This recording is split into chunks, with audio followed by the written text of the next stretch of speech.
tu es si prolixe, pourquoi ne veux-tu pas te taire, malgré ces larmes qui inondent les calices? Je voudrais te museler, tu m'as pris tellement de vie, mais tu es encore plus zélé chaque jour que tu aiguises tes envies. Tu t'es achalandé par la mort, ton impitoyable affidé, ce funeste comprador qui te nourrit d'os, de chair et de sang mêlé. Comment vaut ta fertilité au prix du sang de mes frères, qui te sert de potassium à mon hostilité, me vidant de tout mon calcium. Le nectar de tes fleurs m'écœure tout autant que le nard, car tu n'en produis que pour embellir les pierres tombales de mes sœurs. Je te préfère aride et inculte, plutôt que ces vides suffocants que tu me creuses, à l'absorption de ma mère et au départ tumulte de mon père. Toutes ces empathies si tôt, ces vies englouties au seuil même de leur berceau, excitent nos chorales de sanglots à chaque tombée du rideau.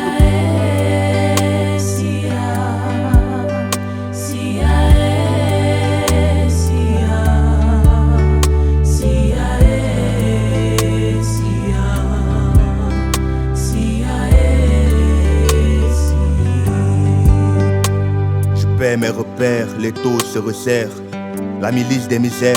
Je monte au créneau, force et résilience comme seul et unique credo. Te vois dans ce linceul, lorgné par ce cercueil. Je ne souffre pas moins de savoir que le bon Dieu t'accueille.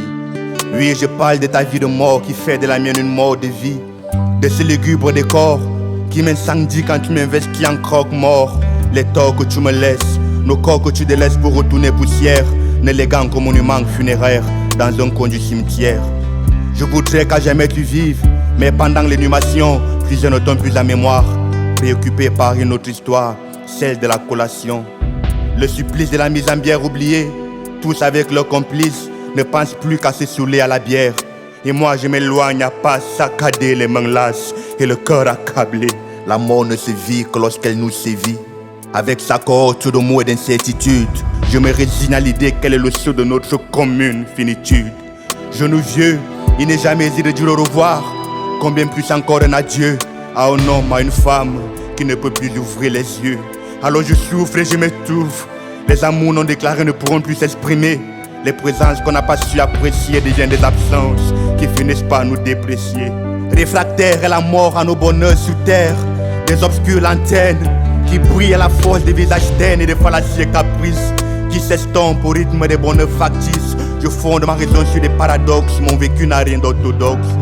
Je réalise la beauté de la vie dans la maison de deuil et la variété de la mort dans la maison de fête, conscient que mon histoire se résumera sur une feuille et qu'en retournant à la terre, j'aurai payé ma dette. Alors je pleure mes morts, je pleure pour être fort, je pleure en quête de réconfort.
CIA.